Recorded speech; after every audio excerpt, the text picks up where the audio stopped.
من امروز خورده سیلوستر استالونه شدم. آره عشق است. 2 روزه گردنمو از دست دادم. بتمن در این راستا خیلی نمیتونم حرکت بکنم. پایداره. حالا به دارایی دایی. خب بریم. خب این جلسه پنجم رایان تاکس. خب عالی شد. عرض کنم خدمتتون که موضوع رندوم این دفعه رو از روی این موضوع رندوم این دفعه رو خیلی مفصل نوشتیم. ببین یه داستان کلی رو فریلنسه. خب راجع به فریلنسری صحبت کنیم. فریلنس چی هست اصلا؟ چی هست اصلا؟ چرا بهش میگن؟ اصلا یه برگرد عقب‌تر. آره. الان من یه دانش آموزم مثلا. دانشجوام، تازه دانشجو شدم. یعنی سن کار کردنم به صورت معمولی نیست. خب 18 19 اینا مثلا دیگه ماکسیمم. پول میخوام. نوجوان و اینا. بابام پول میده، خجالت میکشم که پول ازش بگیرم. چیکار کنیم؟ مسخره بازی‌ها چیه؟ بقیه در میارن، پول در میارن و اینا. میشه حتما باید برم بازار تره بار مثلا جعبه بندازم این ور اون ور، یا راههای دیگه‌ای هم هست. حتما باید خیلی کار سختی بکنم، یا باید حتما شرکتی داشته باشم، حتما باید درسم تموم شه تا کارو شروع کنم. اصلا کارو شروع کنم خوبه یا زشته یا بده، یا به درسم آسیب میزنه، به کارهای دیگه هم آسیب میزنه، چی داستانا کلا چی میگی؟ یه چیز دیگه هم دارم که اگه کار نکنیم خیلی زشته. اگه کار نکنیم هم خیلی زشته، خیلی بچه لوسی هستی که کار نمی‌کنی. خب اینا رو الان آخرین جلسه فکر کنم ما هیچ حکمی نمیدیم، درسته؟ ما آره. یه سری فکتو میگیم، یا هر چی خودشون میخواد. رو میز هست. خوشم نمیاد که بگیم این کار خوبه اون کار بده. خودمونم از مطمئن نیستیم که تو مسیریم. ما یه سری دیتا و فکت چیزا که دیدیم و بگیم و بچه‌ها مثلا خودشون بخوان تصمیم بگیرن. عالی شد. حل بریم. من این بالشا رو اینجا بچه‌ها اضافه کردن که به دلایلی حالا صلاح نیست که واسه قسمت سوم که هوشه. یه چیزی من گفتم بهت قبل چیز به بچه‌ها بگیم. یه نگفتی چه گفتی؟ میخوام راجعش بگم. فقط گفتم میخوام به توضیح بدم که ریاکشنت واقعی باشه اون لحظه. من خیلی موضوع برام باز هنوز. خب الان 1-2 ساله دارم به این موضوع فکر میکنم که ای آی واقعا چه اتفاقی قراره برامون رقم بزنه، چه بلایی سرمون قراره بیاد با هوش مصنوعی، آیا خوبه یا بده و چه کارهایی میشه در این زمینه کرد. هی جوابام تو ذهنم آپدیت میشه. یه چیز اخیراً فکر کردم بهش، این واقعا نظر شخصیمه، یعنی پیش بینی میخوام بکنم از این پیش بینیایی که مثلا 5 سال دیگه بیاد بگید رایان گفته بود فلان روز فلان و این حرفا گنگ زیاد. آره. ولی اینو صفر میگم الان به نظر من به نظر من تا مثلا نهایت 10 سال دیگه هوش مصنوعی کلا از زمینه هنر حذف میشه، میره کنار. با توافق همه مردم دنیا همه به این نتیجه میرسن که هوش مصنوعی باید حذف کرد، یعنی از هنر باید خارجش کرد. پشما من دقیقاً برعکسش تو مخمه. من دقیقاً به این فکر من تا دیروز به این فکر می‌کردم که همه میپذیرن و میگن به به و چه چه ایول به عنوان است. چرا حذفش میکنن؟ نه اینکه چیز بشه ها، بگن خطرناکه بذاریمش کنار یا منسوخ استفاده نکنید. نه استفاده میکنن خیلی همه دیگه استفاده میکنن. خب ولی از حالت حرفه‌ای خارج میشه. عشق است. گوشی از حالت حرفه‌ای دیگه خارج میشه. چرا؟ چی میخوام بگم؟ ببین مکانیزمش خیلی ساده است به نظر من. هوش مصنوعی بر اساس چی داره کار میکنه؟ الان بهش میگی یه کانسپت آرت بده از یه کاراکتری که شاخه کرگدن داره و بازوی انسانی داره، چهره فلان داره. خب میره میگرده کجا؟ توی کارهای قبلی انجام شده. کانسپت آرت های وجود داره، کانسپت آرت هایی که الان موجوده رو میره میگرده، کارهای هنرمندا رو میره میگرده، بررسی میکنه کرگدن یعنی چی، آدم یعنی چی، کانسپت آرت یعنی چی، کیا انجام دادن. خب اینا رو با هم ترکیب میکنن. اگر همین روند ادامه پیدا کنه، الان ما بلدیم میگیم اینم داره کار ما رو انجام میده، نسل بعدی بلد نیست دیگه، داستان همون سینمایی میشه دوباره. آفرین. فقط از این استفاده کرده دیگه، خودش بلد نیست. الان ببین قبل از اینکه بخوام ادامه بدم یه مثال گوش کن. یادت میگفتیم الان تو کل دنیا 1000 نفرن که دارن های تک رو کنترل میکنن. الان تو میدونی سی پی یو چجوری ساخته میشه؟ نه. تهش فیلم دیدیم که زوم میشه میره جلو توی سی پی یو شبیه شهر و اینا. خب الان بساز سی پی یو، کی میتونه بسازه؟ چند نفر بلدن تو کل دنیا؟ خب اگر این آدما رو همه رو این 1000 نفر رو زندانی کنن یا خود مثلا بمیرن، خدای نکرده همشون، چیکار می‌خوایم بکنیم دیگه؟ میدونیم بدون سی پی یو بعد جزوه‌ها رو باید یه نفر بره یاد بگیره، شروع کنه، بریم قارنشینی کنیم، مگر اینکه یکی یاد بگیره، تجربه کنه، فلان کنه، بیسار کنه. خب اینا همینه دیگه. الان نسل بعدی دیگه هنر خودش بلد نیست، همه پولا رو پشت سرش خراب کرده، رسیده فقط به رفرنس. خب اون رفرنس ها هم که متوقف شده در سال 2025 تا قبل از اون دیگه هیچ چیز جدیدی نمیاد که ای آی ها بر اساس اونا آپدیت بشن.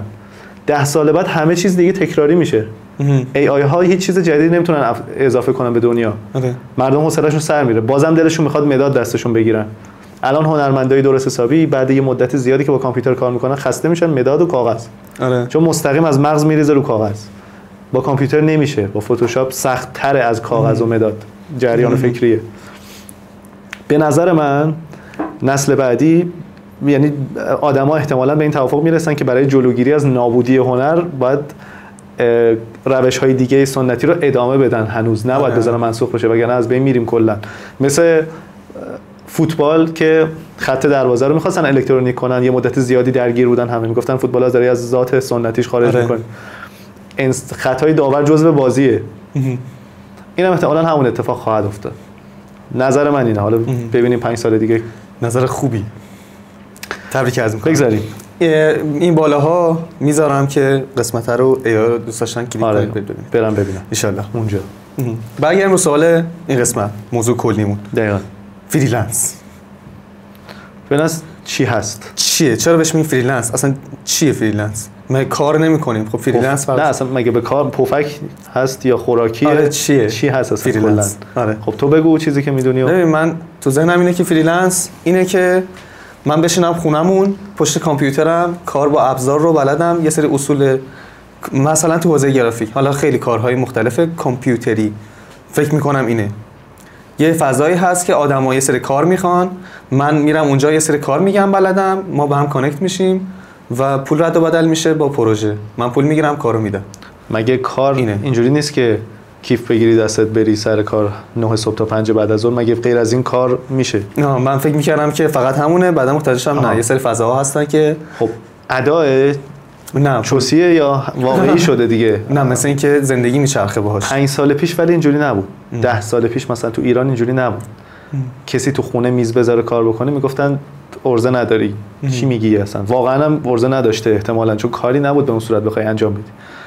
الان تو ایران فریلنسر بودن خیلی شغل خوبی میتونه باشه تو همه زمینه‌ها. حالا میگم مثلا چی هست تا اینجا داشته باشید بچه‌ها، فریلنسری یعنی دورکاری، تو خونه بشینی کار بکنی. حالا جزئیاتش الان میپردازیم. خب ولی اینکه تو بخوای به عنوان شغل نگاه کنی، خانواده‌تو بخوای باش، زن و بچه‌تو بخوای، حالا اگه آقا باشه اگه خانم باشه بخواد درآمد خودش رو داشته باشه بتونی باش ساپورت کنی، نه اینکه به عنوان شغل دوم. این شغل اصلی پردرآمد، خونه بخر، ماشین بخر، برای خودت رستوران بزن، فلان کن، در این حد میتونی این کارو باش بکنی. شغل آزاد محسوب میشه فکر کنم دیگه. فکر کنم یعنی من هنوز نمیدونم شغل آزاد یعنی چی. آزاد یعنی بابا من تو مدرسه گفتم بابا چیکار شغلش آزاده، یعنی استخدام جای دولتی نیست، یعنی که حقوق نمیگه، حالا غیر دولتی. من استخدامم برجی انقدر درآمد دارم. احتمالاً فریلنسری آزادترین نوع شغله. آره. خب بستگی به این داره که چقدر کار بکنی، چقدر درآمد داری. یعنی حالا بذار قبل از اینکه توضیح بدیم ممکنه اصلا کلا ندونن چه جوری هست. یه امکانی وجود داره. از کجا اومد داستان فریلنسری؟ چندین سال پیش یه سایتی اومد، اگر اشتباه نکنم ریشش برمیگرده به این سایته، حالا شاید ایدهش از قبلا بوده باشه نمیدونم. مهمتر بارزترینش اینجاست. یه سایت اومد به اسم freelance.com تو کل دنیا اومد گفت افراد مختلف مهارت‌هایی دارن، مهارت‌هایی به صورت دیجیتالی که با کامپیوتر میشه کار کرد، نتیجهش به صورت دیجیتالی دیده میشه، نه اینکه مجسمه بسازی بخوای بفرستی، این نه. مثلا گرافیستی، مثلا تایپیستی، مثلا مترجمی، پاورپوینت بلدی، هر کاری که میشه بفرستی ببینی نتیجهشو. خب گفت افرادی در سراسر دنیا هستن که مهارت‌ها رو دارن، افرادی هم در سراسر دنیا هستن که این کارا رو میخوان. اینا از هم دورن، همدیگه رو نمیشناسن، نمیتونن راه بیفتن، دفتر بزنن، شاید شرایطشو نداشته باشن، پولشو نداشته باشن، حالشو نداشته باشن، برای همدیگه پیدا کنن. چیکار کنیم؟ ما بشیم یه بنگاهیم وسط، واسطه بین اینها. تو دنبال کار میگردی، تو کار میخوای، دنبال کارکن میگردی، بده من، تو هم بده من، یه درصدی از جفتتون میگیرم، کارتون رو راه میندازم، همه راضیان. من یه پولی میدم که تو برای من مشتری پیدا کنی، اونم یه پولی میده که تو برای من کارفرما پیدا کنی، کار انجام بده پیدا بکنی، فریلنس پیدا بکنی و این کار این وسط اتفاق میفته. کانکشن رو ساخته مثل میشه. دیوار مثلا، تقریبا مثل دیوار. خرید و فروش این خدماته، حتی خدمات هم الان اومده تو دیوار. آره دیگه. ولی مثل آره دقیقاً همونه. یه پلتفرم، یه واسطه است، یه بنگاهه برای اینکه کانکت ایجاد کنه بین کارفرما و فریلنسر که از کل دنیا، از هندوستان، کانادا، با هم ارتباط میگیرن، کار انجام میدن، پولشون رو جابجا میکنن. حالا پول چه مزیت‌هایی داره؟ چرا خودشون با هم ارتباط نگیرن؟ اولا که چجوری هم دیگه رو پیدا کنن؟ ایمیل بزنن، همه بگردن ایمیل های مختلف رو بگردن، شاید یکی توی سایت های مختلف رزومه ها رو بگردن. اینجا با سرچ ساده میتونن کارو متناسب با کاری که میخوان رزومه بگردن، پیدا کنن کی این کار است، کی بلده، سابقه‌شو ببینم، قبلا بهش چه کامنتایی دادن، امتیازش چیه. نمیشه خورد حالا فضا. پولا رو چجوری منتقل میکنن؟ آفرین. یکی از مزیت‌های این بنگاه فریلنسری این وسط اینه که امنیت پولو این وسط تأمین میکنه. اینجوری نیست که بری روی پلی پولو بده کارو بگیر با چمدون مثلا آی سی فید. آره اونجوری لازم نیست این کارو بکنی دیگه. این سایت میگه من تضمین میکنم پولی که میگیرم بابت همینه، 10% از این مبلغ قراردادو میگیرم میدید به من که من پولو از کارفرما میگیرم به حساب خودم، از حساب خودم واریز میکنم به حساب فریلنسر که دیگه خیال همه راحته، همه برندن. خب این مکانیزم خوبیه، تو کل دنیا داره جواب میده، مردم دارن کار میکنن، باعث شد که طرف تو خونهشون بشینه دیگه لازم نیست بره بیرون، کار انجام میده، نصف شب با شلوارک نمیدونم تو خونه خودشون آب میوه بخوره، غذا بخوره، شام بخوره، 3 صبح انجام بده، 7 صبح انجام بده، هر موقع دلت خواست. ایمیل میکنی، واتساپ میکنی، تلگرام میکنی یا تو همون پلتفرم میفرستی، چت میکنید، یه بار هم همدیگه رو ندیدی، حتی شماره تماس همدیگه هم نداری، اصلا واسطه فقط اون سایت هست. ما الان ایرانی. خب حالا بعد این مدت این خیلی قدیم تر از داری کلا داستان میای، من فریلنسر از اینجا به وجود اومد. خب اولاش مثلا اینجوری بودن که خب یه پولی هم در بیاد و هنوز جا نیافتاده و کی اعتماد میکنه، کی قبول داره. الان دیگه جا افتاده. آقا شغلم من فریلنسره، میرم تو کتابخونه، میرم تو کافه میشینم، قهوه میخورم، 10 سال دارم این کارو میکنم، پولم از پارو میره بالا. خب این ایده برگزار شده اینا. بعد توی ایران اولین بار اگر اشتباه نکنم، بازم مطمئن نیستم این دیتا ها رو، پونیشا اومد این حرکت رو تکرار کرد تو ایران، تو سطح بین المللی نه، تو ایران، که گفت تو فریلنسر میخوای بگو من چه کاره هستم، چه مهارتایی داری، تایپ بلدی، گرافیستی، نمیدونم تدوین ویدیو بلدی، هر چی که بلدی بگو، من اینجا تو رو ثبت میکنم. کارفرما کار میخوای بیا اینجا داد بزن بگو کی انجام میده، من اینو بهت معرفی میکنم، خودتون هم دیگه یعنی تو این سایت پیدا میکنید، تو پول بده، تو کار بده، تموم شد و رفت.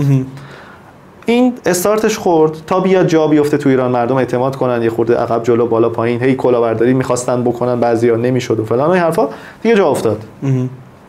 الان رنکینگ داره، یه آدمایی هستن، آدمای جا افتاده، مثلا استاد فلانی رنک 1 مثلا فتوشاپ توی پونیشا، درآمد زیاد، صفا عشق و صفا و مستی، رنک 1 مثلا بین 30,000 نفر، چه میدونم هر چقدر که تعداد فریلنسرها باشه. اونجا دیگه به تو یه مغازه میدن انگار، مثلا چه دکان میدن، اونجا دکان باز میکنی، غرفه، مثلا چه میدونم دیجی کالا و با سلام و اینا که توی غرفه ده. اونجا دیگه اختیارش به خودته، بنر سردرشو خودت طراحی میکنی، عکس پروفایل تو خودت طراحی میکنی، متن تو مینویسی، اونجا بایو مینویسی، رزومه میذاری، نمونه کار میذاری، دیگه چه جوری بخوای تا کنی با کارفرما همش دست خودته. اینا آپشنایی که تو بتونی قوی‌تر کار بکنی. بعد دیگه سایت‌های دیگه هم اومدن، کارلنسر اومد و نمیدونم جاب اینجا اومد و جاب ویژن و این دیگه بابش باز شد تو ایران، به خصوص نسل بعدی که اومد، یعنی ما هم حتی نه، نسل جدیدی که اومده اینا دیگه اوکی ان با این داستان، به عنوان شغلش نگاه میکنن، مردم قبول دارن. شغل چیه؟ فریلنسرم، یهودی دارم، موام فرفریه، عینک میزنم، میرم تو کافه، یه ماگی هم دارم با اسکیت بورد و این داستانا، مکو باز میکنم و فلان. خلاصه این اصل داستان فریلنسریه که الان که دارم به شما میگم سال 2025 توی کل دنیا مثلا 7-8 سال 10 سالی حتی بیشتر هست که جا افتاده، یعنی افراد 30 ساله 40 ساله‌ای هستن که فریلنسر هستن. وقتی افراد 40 ساله فریلنسرن یعنی که این جا افتاده است دیگه. کسی که 40 سالشه وقتی نمیاد ریسک بکنه، داره کار مطمئنی انجام میده، شغلش فریلنسر. تو ایران 18 19 ساله ها، 20 ساله ها، 30 ساله ها بیشتر میرن سمتش، چون دارن باهاش بزرگ میشن و اون چارچوب و قوانین جای شرکتی که کار میکنم رو سرم نیست، متفاوته. حالا میخوای بگی خوبه یا بده؟ نه اینو حالا باید راجع بهش صحبت کنیم که خوبه. اون که خود انتخاب میکنی که خودت چه کاراکتری داری میتونی. آقا من این کارو سعی کردم امتحان بکنم، اصلا اینجور گوگلی که به نظر میرسه نبود، اصلا گوگلی نیست. آره یعنی به اندازه‌ای که اینجا الان دارم، شاید بیشتر باید اونجا زحمت میکشیدم. خب بر اساس همون درآمد متناسبی. خب کارو چجوری من بگیرم از کارفرما، رزومه‌مو چجوری خوب درست کنم، اصلا این داستانیه. اونا رو یه کمی جزئیاتشو بیا باز کنیم. گل بلبلشو گفتیم. آره خب حالا جهنمشو تعریف کنیم. نمیخوام بگم سخته. ببین هیچ فرقی با کار استخدامی بیرون نمیکنه. یعنی مقابلش میشه استخدام دیگه. تو رزوماتو بزنی زیر بغلت 9 صبح بری اونجا مصاحبه، آقا تشریف بیار از فردا ساعت بزن، بیمه فلان بیسا. خب هیچ کدومشو نمیگم خوبه، هیچ کدومشو نمیگم بده. آدمی هست، شما باید نگاه بکنید خودت چه جور آدمی هستی. یه نفر میگه ایول درآمد ثابت، یه نفر میگه ای داد بیداد درآمد ثابت. دو تا ریاکشن متفاوته. آخ چون درآمد ثابت یعنی میخوام خیالم راحت باشه این پولا رو میگیرم. یه نفر میگه من بیشتر از این حرفا میخوام درآمدم دست خودم باشه، ریسکش هم دوست دارم، خوشم میاد که آفرین، چون تو خودم میبینم که انقدر میتونم تلاش کنم که بیشتر از این پول در بیاد. تو فریلنسری باید فرز باشی دیگه، هر چقدر فرزتر باشی ریسکت کمتره، سودت بیشتره. بخوای فسقل بدی و خلاصه لاکار در بدی و اینا چی میگن اصطلاحش چی؟ وقتت رو به بتالت بگذاری، وقتت رو به بتالت چال کنی خلاصه که چیز کلک بکنی، ضرر میکنی. آره ساعت بزن حقوق بهت بدن سر ماه نیست. یهو دیدی یه ماه گذشت 40 روز گذشت 30,000 تومان درآوردی یا پول دادی اصلا هیچی در نیاوردی. آره. یه ماه هم دیدی انقدر فرض بودی کار کردی تون رفتی جلو 10 برابر حقوق ثابتی که میتونستی در بیاری درآوردی. کاملا بستگی به خودت داره. چیزی هم که فهمیدم راستی اینه که باید زبون حرف زدن کاری رو یاد بگیرم اون که جفتشه. آره همه جا لازمه، ولی تو پروژه اینجوری آنلاین یارو چرا باید اعتماد کنه به من که زمانش رو که میخواد به پروژهش برسه در اختیار من بذاره و هزینه‌ای بکنه بابت خروجی که میخواد از من بگیره؟ اول اصلا باید یه سری خروجی‌های کاری از من دیده باشه تو پروفایلم. این مفصله، من راجع به این حرف دارم زیاد. بریم راجعش مفصل صحبت بکنیم یا بریم سطحی هم میتونیم رد شیم؟ فقط کلیاتو بگیم، اونی که دیگه پیگیرن بچه‌ها برن سراغش. من میگم باز کنیم قشنگ که همین الان بعد این ویدیو رو دیدن جمعه ساعت 4 برن شروع کنن کارشون. میطلبه می‌نویسن. الان مثلا 2 روبیناس 4 برن شروع کنن. خب ببین من حرفم اینه، زبون داشتن و ما یه اصطلاحی داریم با بچه‌ها میگیم، یه پرروی خاصی داریم که تو لایوهای پایان دوره به بچه‌ها میگیم با پرروی معمولی فرق می‌کنه. یه اصطلاح یه مفهومی به اسم پررو بودن. دنیا دست آدمای پرروه. من اگه بشینم بگم چرا از جهان از من استفاده نمیکنه، جهان میاد از رود رد میشه، هیچ استفاده از تو نمیکنه، فوشم بهت میده. آدمی که استعداد نداره ولی رو داره میاد کارو میگیره جلو و تازه تو هم سرخورده میشی. این هست، این حقیقت تلخ دارکیه که تو دنیا هست و هیچ کس نمیتونه جلوشو بگیره. باید رو داشته باشه. استخدام هم میخوای بشی باید رو داشته باشی. آره تو استخدام بودنت هم میخوای، تو کار استخدامیت هم میخوای موفق باشی باید رو داشته باشی. اگر رو نداری و اونجا موفقی، فکر میکنی موفقی، در واقع تصورته، تو هیچ پیشرفتی داری نمی‌کنی. کنار اومدی داری یه پول میگیری. من یه بنده خدایی بود استاد دانشگاه بود، پیرمرد بود، یعنی جا افتاده بود، مثل یک مدرس ساده زندگی میکرد. خب یعنی با یه پراید میومد و میرفت و هیچ پروژه‌ای خارج از دانشگاه قبول نمی‌کرد. اصلا خیلی زندگی عادی معمولی داشت. میشه آدم اونجوری باشه. اسمش هم استاد دانشگاه است. یه استادی هم بود این کلاسی که با ما برگزار می‌کرد، یه گوشه کوچولو از کارش واقعا میومد که حال کنه با بچه‌ها. میگفت من میام پیش شما استراحت کنم برم سر کارم. سر پروژه اینور اونور برج فلان همه رو مال منه، این مال منه. خب اون یه جورشه، اینم یه جورشه، جفتش هم استاد دانشگاه است. جفتش هم خوبه، میتونی انتخاب کنی کدومو دوست داری. میتونی انتخاب کنی کدومشو دوست داری. این زندگی دیگه انتخابش از خودت. میخوام بگم این مسیر هست، قوانین سر جاشه. یعنی تو دو تا مسیر داری عین همه، هیچ کدومش راحت تر یا سخت‌تر نیست. باید ببینی تو کدومش برات سازگاری بیشتری داره، با کدومش میتونی بیشتر کنار بیای. بیا جفتشو باز کنیم، شفاف کنیم، بریم جلو. من فکر کنم خیلی حرف بزنم این دفعه، شاید بچه‌ها سرش زد، تو وسطش خودت میگی. من یه سری سوال کلی دارم. ببین وقتی که بچه هستیم، من بچه‌ام، میگم باید هدفتو پیدا کنی.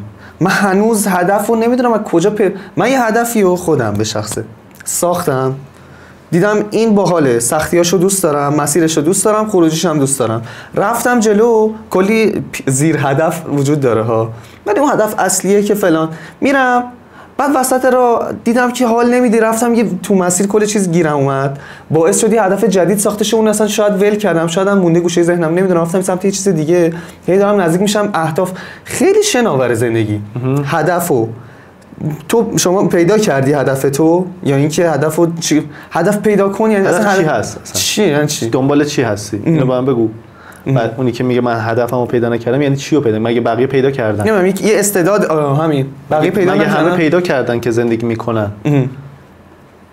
نمیدونم معنای زندگی مگه هدف و ببین یه چیزی بگم، ببخشید من خیلی فلسفی نیستم. عقیده شخصیمو دارم میگم، با محمد هم اگه موافق باشه قبلا صحبتشو زیاد کردم. نظریه کیه؟ شاپرک. من یک پروانه‌ام. کانت. فکر کنم کانت. حالا محمد اسلام میگه. یه نظریه معروفیه که میگه من آیا یک انسانم یا یک پروانه‌ام یا شاپرکم که دارم خواب میبینم یک انسان هستم، دارم زندگی یک انسان. یا یکی دیگه یه نظریه هست میگه این الان زرده، شاید قرمزه، ما داریم زرد میبینیم. آقا ناهار چی بخوریم؟ اینا رو ولش کن. گشنگی جدا از اون به هر حال اینه دیگه. همین که هست. اصلا فکر کن تو پروانه‌ای که داری خواب میبینی آدمی. اوکی الان این واقعیه. الان غذا نخوری میمیری. پروانه باشی میمیری، آدم هم باشی میمیری. آره. آیا حقیقت وجود دارد یا روح هستیم یا بدن؟ الان سیمولیتر یا واقعی دنیا؟ به هر حال واقعیش واسه ما اینه. الان گشنت میشه یا نمیشه؟ آره. غذا پول. الان چکش بخوره تو سرت میشکنه سرت. حالا هر چی که هست فعلا زمین بازی اینه. خب من این عقیده منه، ببخشید با احترام به همه عقاید فلسفی دوستان. پس الان باید دنبال نون بگردیم بخوریم. هدف زندگی هر وقت اومد بیاد دنبالش برو، ولی وای نستا چیزای دیگه رو متوقف نکن به خاطر اینکه هنوز هدفم پیدا نکردم.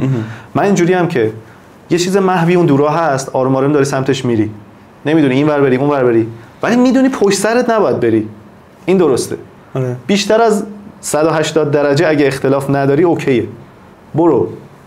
حالا بالاخره داری نزدیک میشی دیگه. فکر کن هدف اونجاست، من دارم میرم اینجا، دور نمیشم که دارم نزدیک میشم. اگه برعکس برم بده. اینجا تو مسیر از مسیر لذت ببر و این صحبت خوشگلام اینجا کار میکنه. اینجا کار میکنه. الان راحت تره. بعد اون برعکس رو همه دیگه تشخیص میدن. چیزی نیست که تشخیص ندی. میدونی من بین این که مهندسی عمران بخونم یا هنر بخونم ممکنه شک کنم. هدفم اونجاست. مهندسی عمران بخونم یا هنر بخونم. ولی بین این که برم اسنپ کار کنم و مهندسی عمران بخونم میتونم فرقشو بفهمم. آقا اونو دوست ندارم. اصلا ماشین ندارم برم اسنپ. من الان برم وام بگیرم، پدر و مادرمو مورد تحت فشار قرار بدم، پول جور کنم، برم یه پراید بخرم که اسنپ کار کنم که دوست ندارم، تهی هم نداره. خب این مشخصه که مسیر درستی نیست. حالا بین این دوتا اینو برم ضرر میکنم یا اینو برم ضرر میکنم، جفتش درسته، هیچ اتفاق بدی قرار نیست بیفته. یه چیز کوچولی این نکته است به نظرم، آدم باید به خودش راست بگه. یه کمی اگر محکم و وحشیانه آدم من خودم با خودم هر از گاهی خیلی مهربون میشم با خودم، یه جا میشینم میگم یه دقیقه خفه شو، میزنم تو سر خودم وحشی، راستشو به خودم میگم، واقعیت اون موقع تازه میفهمم میبینم. بعضی وقتا نه همیشه دوچاره شاید افسردگی اینا، بعضی وقتا آدم شاید خوبه با خودش واقعی راستشو بگه. مثل رفیق راستشو میگه، رفیق آینه‌ایه که روبروت باشه، نه صحبتی که لای مو فلان. قشنگ راستش اگر به خودم بگم مشخصه همون که این وری اومد. یکم آدم با خودش رو راست باشه میفهمه. میگم بچه همینو دیگه فرقشو میفهمه. آره. پس ما وقت تلف کردن به اینا، تهش اینه که 4 سال اینو میخونی، بعد یه چیز جدیدتر میبینی برمیگردی، چیزی رو از دست ندادی، اضافه شده، کمتر سود کردی، عوضش از زمانت استفاده کردی یا نه؟ میتونستی این 4 سال هیچ کار نکنی، همون یه ذره جلو که رفتی نرفت. حالا اونایی که فیزیک ریاضی اینا تو ذهنشون باشه، برآیند برداره دیگه. آره دیگه. تو میخوای مستقیم بری اینوری، میری اونور، خب یکم میری جلو، ولی داری میری جلو بالاخره، برآیندت به اون سمت. خب این پس این دنبال هدف گشتن کار درستی نیست به تنهایی، یعنی بخوای فقط دنبال هدفی که زندگی تو وقفه این بکنی که ببینی هدف چیه، معنای زندگی چیه. یه وقتی تو روز میشه گذاشت هر کاری ببین من اینجوری ام، زندگی 5 میلیارد تصمیمه، 1000 میلیارد تصمیم کوچولو کوچولوئه. مسواک بزنم الان یا حال نداشته باشم، برم این کارو انجام بدم، مصاحبهشو شغلیشو شرکت بکنم یا نکنم، دعوا با این شخصی بکنم که پشت سرم بوق زد یا نکنم، اینا همش تصمیمه. درست شد؟ میلیاردها میلیارد تصمیمه تا وقتی که بمیریم. هر تصمیمی که اومد درستشو انتخاب کن، برو جلو. تو لحظه میشه پروسس کرد. میشه پروسس. یعنی تو یه لحظه من میتونم فکر کنم. جدی پیش میاد زندگی. آره. تو مثل یه مثال دیگه بزنم، اونایی که گیمیان شاید متوجه بشن. گیمرن. گیم بازی میکنن. خب فرق کال آف دیوتی با یه بازی که اوپن ورلد باشه چیه؟ تو چقدر اختیار داری توی مرحله های کال آف دیوتی؟ حالا بتل رویالش نه دیگه. آره. سینگل پلیر قدیما بازی می‌کردیم. مودرن وارفر اینا.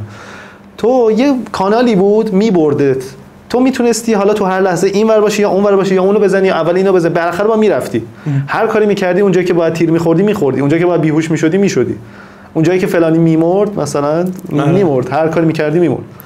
این 20% مثلا اختیار داری، 80%ش فیلمه. زندگی ما هم همینطوریه.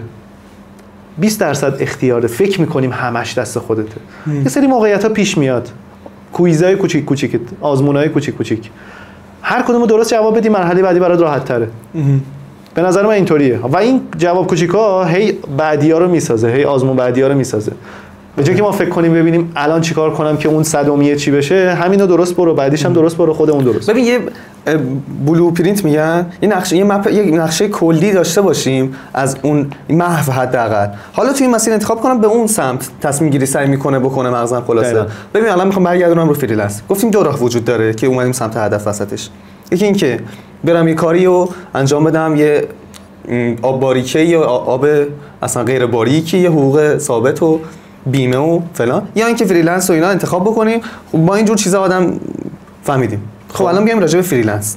فرض کنیم که میخوایم انتخاب کنیم که وایسا، پس این صحبتایی که الان کردیم به چه درد میخوره؟ ای دانشجویی که الان تازه رفتی سر کلاست، من نمیدونم الان رشتم مثلا صنایع، الان من هدفم آیا فتوشاپ یاد گرفتن هست یا نه، مثلا آیا تدوین ویدیو هست یا نه.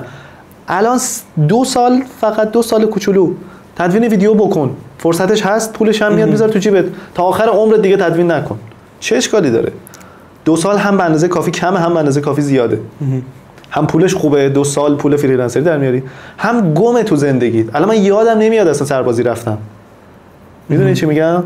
قبلش نگاه میکنیم میگی 2 سال تلف میشه عمرم، 2 تا 365 اصلا گم شد. یادم نمیاد، اون بازه رو حذف شد از زندگیم، با اینکه 2 سال بیشتر نگذشته از تاریخی که اومدم. میخوام بگم یعنی اینجوریه. فکر نکن که اگه یه تصمیم میگرفتی تا 1000 تا تصمیم میگیری، هیچ کس رو نمیتونی پیدا کنی. از 10 نفر شاید 1 نفر باشه که شغلش 30 سال ثابته. همه آدمو شغل عوض میکنن. ساندویچی کار میکنه آدم، یه سال اینم ساندویچی کار میکنه، یه سال تدوین کنی، چی میشه؟ یاد گرفتی. از این یه سال میخوای بیکار بشینی، دنبال هدف بگردی. بهتر از اینکه آدم بیکار بشینه، هم فریلنسری کار کن، هم دنبال هدفت بگرد. چی میشه؟ کار میشه با اتفاق نمیفته. تازه کمکت میکنه هدفتو بهتر پیدا کنی. تو میری تو تدوین، میبینی تدوین خوشت میاد، پس میفهمی مسیر جلو شفاف‌تر میشه. یه ذره میچرخونی، فهمی میبینی خوشت نمیاد، میبینی خوشت نمیاد، 1000 تا گزینه رو حذف میکنی. میچرخی به سمت درست‌تری. یه کاری بکن. پس این اصل حرفم. خب حالا ما استخدام داریم فریلنسری تا اینجا، پس به این نتیجه رسیدیم که خوبه جفتش. استخدام یه چیزی راستی وسط گفتی دانشجو، اونی که سنش زیاده این کارو نکنه، مثلا 40 سالشه. من 40 سالمه، بچه دارم، خب خانومی آقا هستم، بالاخره تجربه شغلی حتما داری از قبل. تجربه شغلی دارم و فلان و به هر دلیلی یه شغلی دارم و در کنارش اسنپ هم کار میکنم و یه کارهای اینجوری هم میکنم که زندگیم بچرخه. خب فریلنس الان اومده تو مخم، دارم این ویدیو خب الان سوالم اینه که چرا نکنم و چرا بکنم؟ من وقتشو ندارم، من زن و بچه دارم، کار سر کار میرم، اسنپ کار میکنم. خب نکن.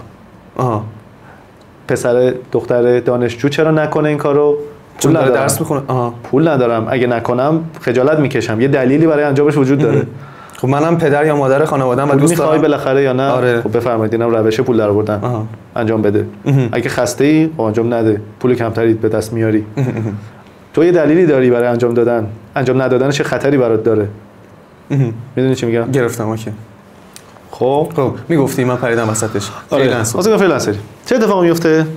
2 تا مسیر مختلفه. تو باید اگر که فریلنسری رو بخوای انتخاب بکنی، بذار اول از استخدام شروع کنیم که راحت تره. استخدام گفتنش راحت تره، انجامش خیلی راحت نیست. استخدام در یک شرکت مثلا بذار مثال خودمون، این فارغ از فضای فریلنسه. آره فارغ از فضا. بذار مثال خودمون رو بزنیم که بلدیم، حالا چیزای دیگه هم خودتون باش سوار کنید. الان من یه گرافیستم، فرض کن گرافیست نیستم، فتوشاپ تازه یاد گرفتم 2 ماهه، اینجوری اسممو میذارم گرافیست. خب پول میخوام، فتوشاپ یاد گرفتم که پول در بیارم. چیکار کنیم حالا؟ پول کسی کار به من نمیده، کسی پول به من نمیده. خب کسی منو استخدام نمیکنه که، اشکالی نداره. یه مسیرهایی هست، باید رزومت رو تکمیل کنی، باید پورتفولیو برات اون الان بهش میپردازیم. تو جفتش هست. فکر کن تو یه سری نمونه کار خوب داری که اگر کسی ببینه قبولت میکنه. باید بگردی دنبال موقعیت‌های شغلی. کجا؟ توی سایت‌های کاریابی. آگهی‌های شغلی رو میذارن تو همون جاب ویژن، دوباره هست، جاب اینجا هست، تو دیوار هست، رفیقت زنگ میزنه، دختر خالت زنگ میزنه، مادر دوستت میگه، بابای دوستت که تو شرکت فلان. بالاخره یه جوری خودتو شناسوندی، یه جای خودتو معرفی کردی، سوشال مدیایی داری، دهان به دهان گفتی، بالاخره به یه روش خودتو معرفی میکنی، پیدا میکنن، میگن بیا فردا صبح بیا مصاحبه، یا میگن غیر رسمی میگن بیا یه هفته دفتر ما بشین ببینیم کارت خوبه یا نه، ادامه بده. تو میری اونجا، تعهد نشون میدی، صد خودتو میذاری، کارتو نشون میدی، استخدامت میکنن. دیگه اونجا خیلی تلورانسی نیست که تو خیلی خوب باشی یا متوسط باشی یا خیلی ضعیف باشی. یه بازه‌ای رو حفظ کنی متوسط، اونجا نگهت میدارن، خطاهاتو میبخشن، از کارهای فوق‌العاده‌ای هم که انجام دادی تشکر میکنن، ولی حقوقت ثابته. دیر بری دعوات میکنن ولی حقوقت ثابته. اضافه کار بمونی دعوات میکنن ولی بازم حقوقت ثابته، شاید یه اضافه کاری بهت بدن. تو همون کاناله داری حرکت، خیلی تلورانسی نداری. رشدش هم شاید کمتر باشه. خب چرا؟ چون تو وقتت مشغول اون کاراست، سلیقه کارفرماه که این کارو کنترل میکنه، تو دیگه نمیتونی خلاقیت‌های زیادی به خرج بدی، باید بشی طبق قوانین. خب این میشه دارکاش. چیزایی که مثبت اینه که حقوق ثابته، پول تو ماه به ماه داری میگیری، این تایمت میدونی اینجایی، برای بقیه‌اش میتونی برنامه‌ریزی کنی، برای بقیه میتونی برنامه‌ریزی کنی، بیمه داره، شاید پرستیژ داره بیشتر، هنوز سر کار میره. ممکنه اونجا همکارایی رو ببینی که بتونن شبکه ارتباطات آره نیستی پیش آدم، رشدهای این مدلی داشته باشه، اخلاقی اجتماعی رشد و توسعه داره به قول تو، و از اینجور مباحث. این یه داستانی، کاراکترت رو باید بسنجی، تو اینجوری خیالت راحته یا چی. از اون طرف فریلنسر چجوریه؟ رزومه رو باید داشته باشی، پورتفولیو رو باید داشته باشی، تو جفتش ثابت.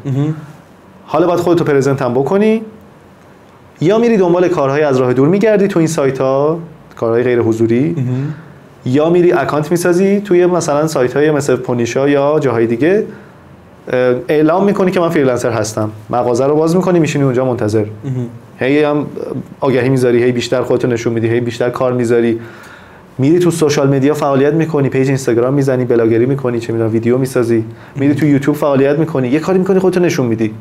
تو جفتش میتونی کار حضور داشتن، بودن به چشم میاد آدم. یه مثالی کوتاه بزنم، همیشه من میگم یه صفی در نظر بگیر مثل ارتش، 1000 نفر وایسادن تو یکی از اینایی، همه میگن تو یه خط. خب تو 1 متر بیا جلو وایسا، از همه اینا میزنی جلوتر، درسته؟ از 1000 نفر، از 999 نفر شاخص شدی اومدی جلوتر. آره. فضای فریلنسری هم همینطوره. تو 1000 نفر ممکنه تو پونیشا مثلا عین تو فعالیت بکنه. تو یه ذره ادبیاتت تو نوشتن خوب باشه، یه ذره بنر سایتت خوب باشه، یه ذره پروفایلت قشنگ باشه، ادب رعایت کنی، آپشن بدی. آپشن چجوری میدی؟ زمان کم، پول کم، یعنی همه میگن یه هفته تو بگو 2 روز، همه میگن 5 تومن تو بگو 3 تومن. نمونه کارات منفجر کننده باشه، قوقا باشه. خب حتی تعدادش زیاد باشه، یارو اسکرول میکنه همینجوری باشه. ببین اصلا بکشه طرفو بندازی گوشه رینگ همینجوری بزنی، خیلی خفه، من خوبم میگه باشه راضی شو، نه خفه شو، من بهترم، من از همه بهترم. مثل چی میمونه؟ این کلاه ایمنیایی هست توی چین، ویدیوهای اینستاگرام میخواد بفروشه، طرف نشون بده استکان داره، کلاه ایمنی موتور 3 تا میلگرد یا مایتابه مثلا میخوام بفروشن، کلاه اینجوری میزنه سوراخ میشه، اون یکی رو میزنه سوراخ میشه، بعد این یکی رو میزنه مثلا هیچیش نمیشه، قور میشه فلان میشه. کسی با کلاه ایمنی چقدر احتمال داره با دوچرخه بره تو میلگرد؟ خیلی کم، برای اون ساخته نمیشه. ولی داره میگه حتی اونم خواستی اوکیه، یعنی تمام نیازهای دیگر رو دیگه لول‌های پایین‌تر رو برطرف. تو وقتی میگی من 1000 تا کار گذاشتم همش هم توپ، طرف نمیره هر 1000 تا رو نگاه کنه، این که تو 1000 تا کار داری نظرش رو جلب میکنه. اوف حاجی این 100 برابر نیاز منه، کاش این بیاد برای من کار کنه. این وسط یه سوالی دارم. خب من جای کار نکردم، نمونه کار داشته باشم الان. سوال خوبیه. جوابش رو میدونم ولی خب اینجوری پرسیدم که به نظرم سوال پیش میاد. کار نکردم که نمونه کار داشته باشم، نمونه کار نداشته باشم بهم کار نمیدن. آره. این لوپ باطل رو همینجوری میچن. کی از بین میبره؟ چه جوری از بین میبره؟ شانسی که داره گرافیست اینه که میتونه نمونه کار برای خودش بسازه. تو من نمیخوای مهارتتو نشون بدی، حتما باید یه نفر ازت خواسته باشه که یه پوستر بسازی. خب یه پوستر بساز برای هیچی، برای رندوم، برای کوکاکولا، برای کریستیانو رونالدو، برای چه میدونم یه محصول معروفی، برای اسنپ ایران مثلا، برای دیجی کالا یه پوستر بساز، یه بیلبورد بساز. معرفی محصول، رزومه فلان شخصو بساز، هر چیزی به نظرت میرسه، هی کارت ویزیت درست کن، هی پوستر درست کن، هی فوتو مونتاژ بزن، هی نور پردازی کن. هم تمرین میشه، هم تعداد نمره کارات زیاد میشه. نمره کار، هم تعداد نمره کارات زیاد میشه، هم پورتفولیوت غنی‌تر میشه. کار رو بگیر. باز میخوام. پورتفولیو مثل ویترین شیرینی فروشی میمونه، مثل مغازه.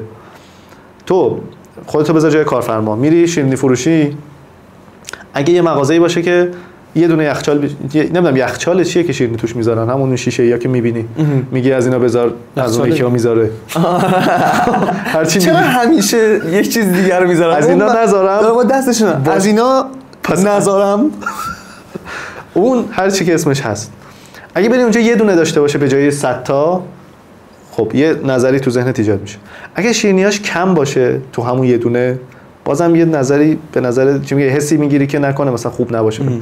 اگه کهنه باشه، پوسیده باشه، بازم قضاوت میکنی که نخرم. حالا شاید اون پشته انباری دارن تو آشپزخونهشون، توی فرشون پر مثلا شیرینیای خوب باشه، ولی اینجا داری بعد عرضه میکنی. حالا میری شیرینی فروشی، همه چیزش آشغاله، ولی یه عالمه جنس تازه گذاشته اون جلو، تر و تمیز مرتب زیاد. تو میگی چقدر باحاله، برم از اینجا خرید کنم. یا میری بورس لباس، میری بورس لوازم خانگی، شهر لوازم خانگی میری، تو که همه رو نمیخوای. بزرگ بودن اونجا به چه دردت میخوره؟ فکر کن یه مغازه باشه همه جنسای خوب داشته باشه، همه نمیرن، میرن خیابون فلان که از اینا زیاده، چون دوست دارن اگه این نشد برن تو اون، خیالشون راحت باشه که همه چی تامینه اینجا، پس من میرم اونجا خرید. یعنی زیاد بودن، بورس بودن آدما رو جذب میکنه. پس پورتفولیو تو باید غنی و سنگین و خیلی فوق حرفه‌ای نگهداری، یعنی 1000% با مهارتت کار کنی، کیفیت هی لول اپ، هی تعداد بالا، هی آپدیت کنی، اصلا آره. قدیمیاشو بندازی دور، جدید اضافه کنی. طرف رو هوا بزنتت، اگر دید قبولت کنه، تو رو خدا واسه من بزن اصلا. یعنی دغدغت این باشه که منو ببینن، نه اینکه قبول. اگه دید باید قبول کنه.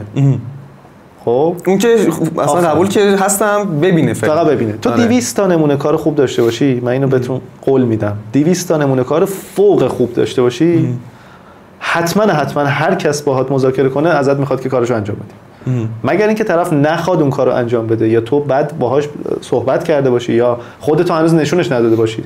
این از این. پس چی گفتیم؟ پورتفولیو تو عرضه میکنی،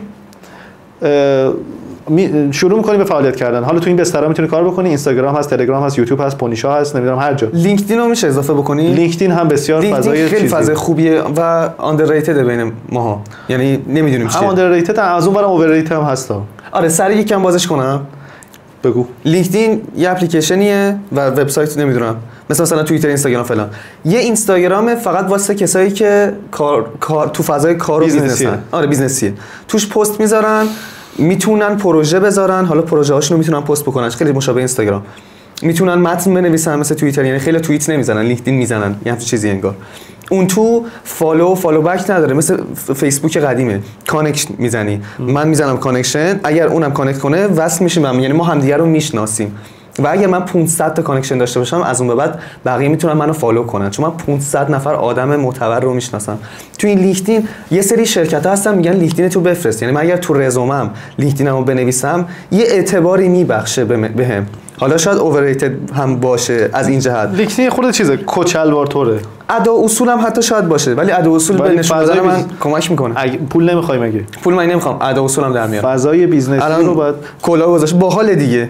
اصلا اوکی باحال دیگه. خب همین میگم فضاش مثلا مثل اینستاگرام نیست که کژوال و اینا باشه، یه خود فرماله، بیشتر حول مردم اینجوریان که تو لینکدین، اگر لینکدین داشته باشه خیلی با کلاسه، اون تو حساب دیگه باز میکنن، و اگه تو لینکدین رزومه قوی گذاشته باشی دیگه خیلی باحال‌تره.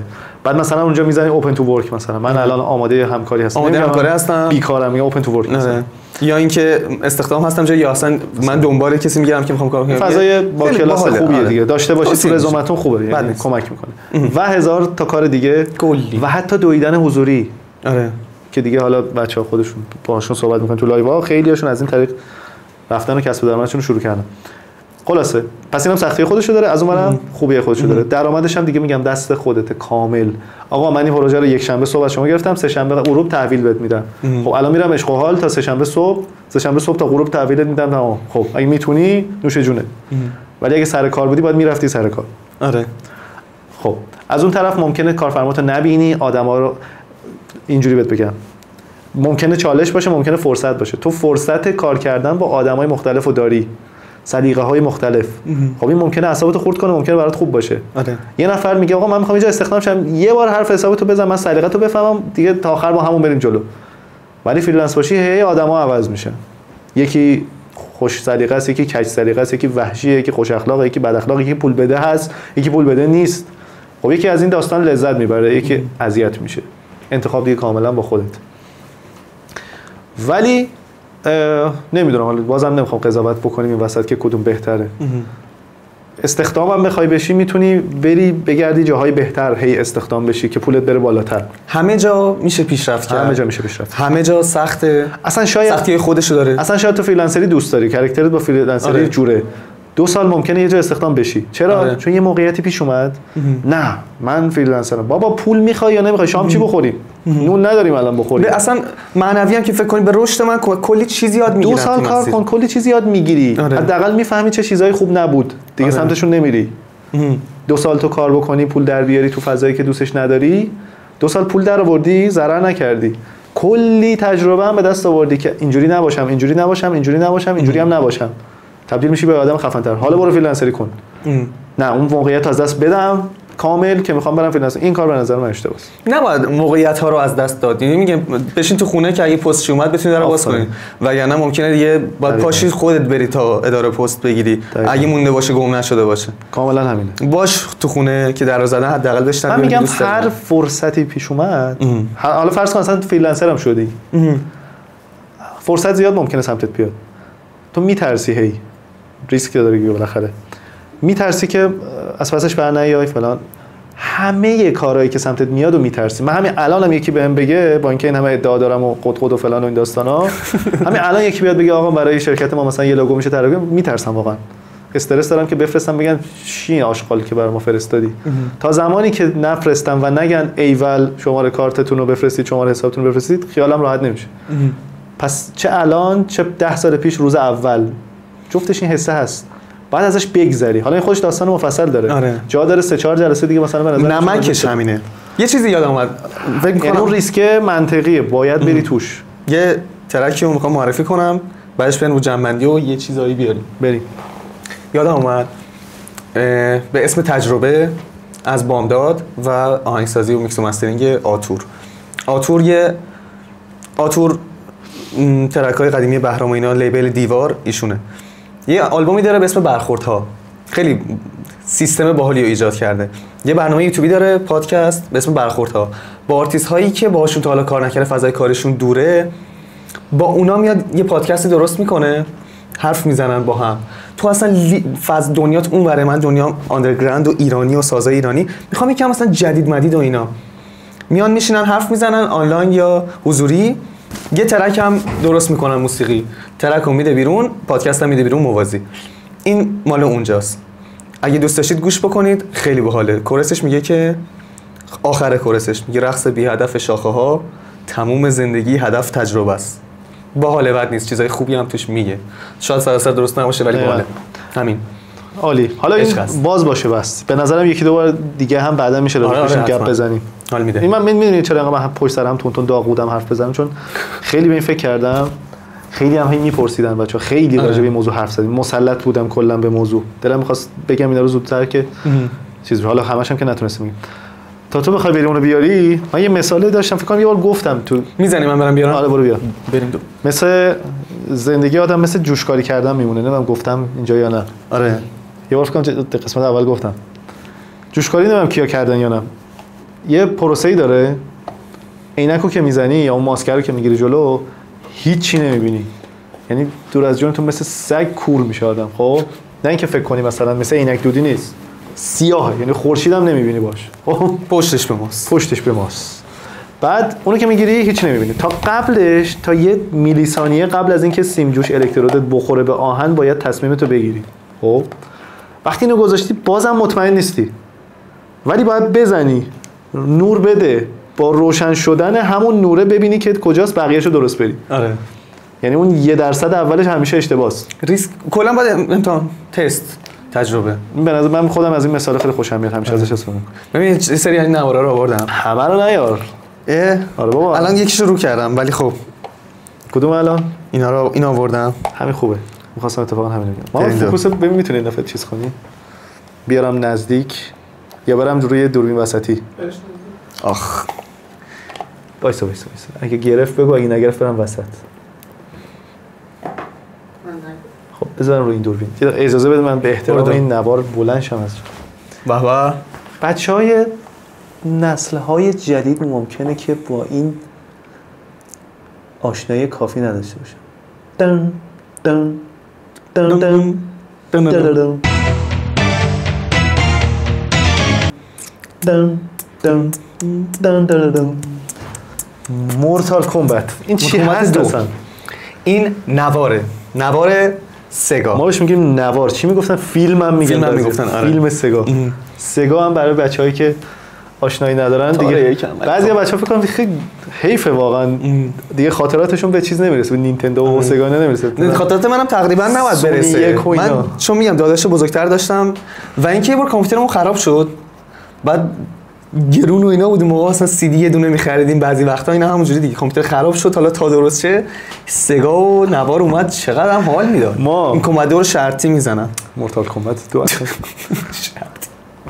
برعکس رمزا به صورت سینه به سینه تو هیچ کتابی هم نیست. آره میدونم چرا اینا طبیعی شده. بعد حالا اینکه دکوریه، یعنی اونی نیست که قدیما بود. آره این یکم ریمیک هی شده. بعد یه دونه ما داشتیم، فکر کنم تو نبودی دیگه.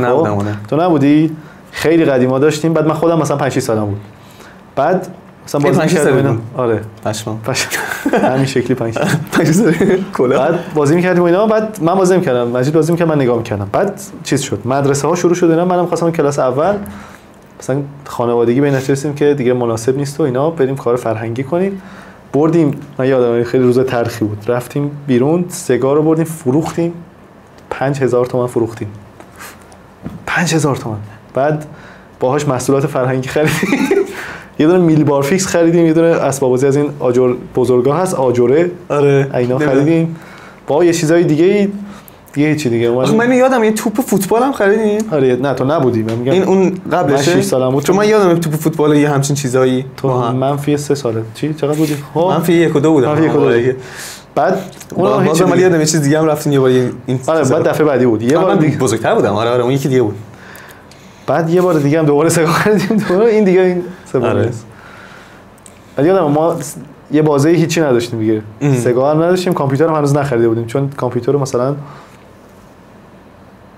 5 سال بعدش خریدیم. یه بازی هیچی نداشتیم، رفتیم کوچه فوتبال بازی می‌کردیم. بعد فامیلامون مثلا میکرو اینا داشتن، تو تخیل بچه 4 ساله رو فرض کن، تو تخیلاتم داشتم با مامانمون مذاکره می‌کردم که چجوری اجازه بده ما بریم میکروشون رو بازی کنیم. تا دفعه بعدی که بریم خونه‌شون داشتم فکر می‌کردم. خلاصه داستان داشتیم، یعنی یه دکمه میزنید دانلود بازی فلان، قدرشو بدونید. آره جدی 2 مگ میزنید. یه بار خواستیم مورتال کمبت دانلود کنیم، مثلا نوستالژی بازی رو کامپیوتر قدیمیمون. آره با دایالاپ دانلود نمیشد. بعد زندگی عجیبی، چقدر راحت. چون دست سرم بیاری الان مورتال کمبت کلا 4 تا دکمه داره. آره پلی استیشن و ایکس باکس اینا. اون جالبیش یه بار باید توضیح بدی رو اون 6 تا دکمه داره. بله سگا صافم خرابه دیگه سال خرابه رو. آره این سی نداره. این سی نداره ولی تاچ نمیدونم چرا کیتش تاچ انگوش بزنیش کار میکنه. کیتش کار میکنه. بعد تازه دسته چیزه چی میگن سفارشی ساخته شده، کاستومایز شده مال مورتال کمبت. آره دسته قدیمی بزرگ بودن، یه سری دسته سوسولی اومده کوچولو. من خواهش می‌کنم که توضیح بده 6 تا دکمه چی کار میکنه تو مورتال. بله خواهش می‌کنم. مورتال کمبت کلا 3 تا این مشت میزنه، ایش مشت میزنه، بی لگد پایین میزنه، سی لگد بالا میزنه. اگر با لیو کنگ خود مورتال کمبت بروسلی اگر شما با بروسلی که دستشو اینجوری میکنه مثل چرخ حیاتی برین نزدیکش باشین، نزدیک طرف باشید از سمت چپ و موقع فینیشیم پایین راست جلو، البته راست دیگه از سمت چپ، پایین راست 2 تا چپ و سی رو بزنید تبدیل به اژدها میشه و خشونت رو میتونید که مشاهده کنید، ولی باید سریع اتفاق بیفته. تو این جریده یواشه، اون موقع اینجا باید سریع بزنی وگرنه نمیشه. یه بار میشه فرصت، یه بار فرصت داری 3-4 ثانیه، اگه زود نزنی بعد شدن نشدنه بیشتر اذیت نمیکنه، اینکه شک میکنی اصلا این رمز درسته یا نه. یعنی تو باید یه بار دیگه بری این یارو رو بزنی برسی به فینیش، برسی اون قسمت فیتالتی درسته. چون تو کوچه یکی از بچه‌ها گفت اینجوریه، تو شک میکنی رمز اصلا اشتباهه. آقا بیا جمع کنیم دیگه کم کم. بریم آقا. آره بچه‌ها لایکو هم یادم میره، لایک بکنین بی زحمت، مرسی. و کامنت لطفاً بهمون بدین که راجع به چه موضوعاتی دوست دارید صحبت بکنیم، باحال میشه اگه صحبت کنیم. کامنت بذارید، کامنت بذارید، آره حال میده. چه نمیذارید؟ کامنت زیاد، فوش فقط اگر راه داره ندید، اذیت میشم. یه موضوع 10,000 ساعت پر کردن داریم، مفصل اون میشه راجع به حرف زد، یادت باشه صحبتی با بچه‌ها کنیم. آره اونو بریم. همین دیگه خلاصه، من صحبتی ندارم، شما صحبتی نظرتون رو بگید راجع به این موضوع. راجع به این موضوع هم شما بگید. کدوم وری هستی، فریلنسری هستی یا استخدامی هستی؟ شما خودت نظرت کدوم وریه؟ من فریلنسر حال میکنم. من استخدامو هستم، در کنارش فریلنسر رو دوست دارم. نه من استخدام، چون وقتم فکر میکنم بازی میتونم با هم انجام بدم. من فکر میکنم الان احساس میکنم از پس ریسکش برمیام. 5 سال پیش شاید بر نمی اومدم، میترسیدم. همینه، بریم دو. خداحافظ. شاکس زیاد.